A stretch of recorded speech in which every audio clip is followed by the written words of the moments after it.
आता हे जाळायची चांगली मस्त. आता हे खरं मोठं 200 रुपयाला ही घेऊ दे का? मोठं घेते का नाही कानाला बिनून भरायचं आहे ना. हे पण बरा वाटतोय आपल्याला कवा तर उपयोगी पड. हे पण बरा वाटतोय आपल्याला कवा तर उपयोगी पड. नातवाची पोरगीला घेऊन बसली आणि एकदमच छाती दुखायला लागलं म्हणजे काय मला सुचनाच.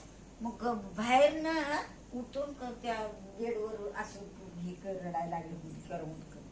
आई लोक म्हणायला आई का रडायला लागली काही की आता गेल्या गावात तर काय झालं काय लय छाती दुखायला लागली. कशाने दुखत होत? कोणा ठाऊक आता कवाच नाही दवाखान्यात गेलता नाही मग काय सांगताय काय की. मग आता नाचून ती गणपती बघायला गेला त्याला घरात कोण नाही. मग त्या दुसरा चुलत नातू एक होता तिची गाडी होती गाडीवर ना जाधवाची ऍडमिट केलं. लगेच फोन लावला लगेच नातू रडत नारडतच आला दवाखान्यात. तर ती बिसिरायाची नात बोरगावत एक दिल्या तिला फोन केलाय ती पण आली सगळी आली. रेग नव्हतं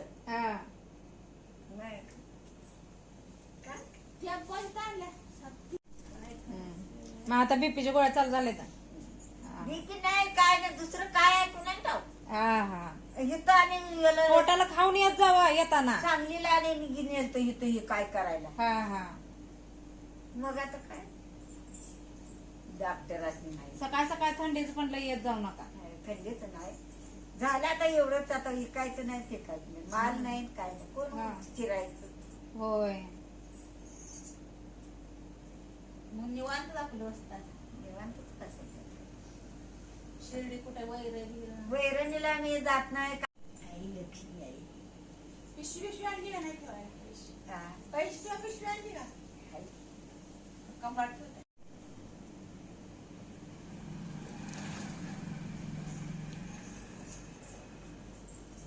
हे कसं तिला पण असलाच पाहिजे मोठा.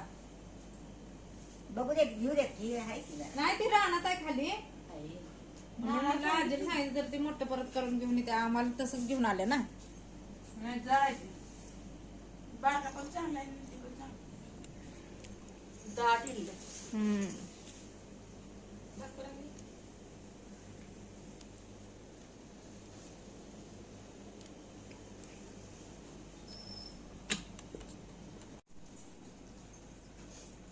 आता तेवढे 2 वेळा शेवाळ्या होते का?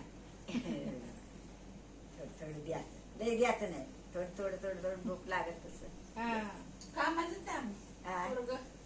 पोरग जाते की चिचणीला गॅंग मध्ये एखादीशी असते एखादीच नसते. ह्यांना माल कुठं आहे ती आई कशाला रडते. समाधान आहे तुमच्या पायात पुण्याने मला बघते की तुम्ही आता होय तेच की होय आई भाजी भाकरी असू दे समाधानाची असू दे.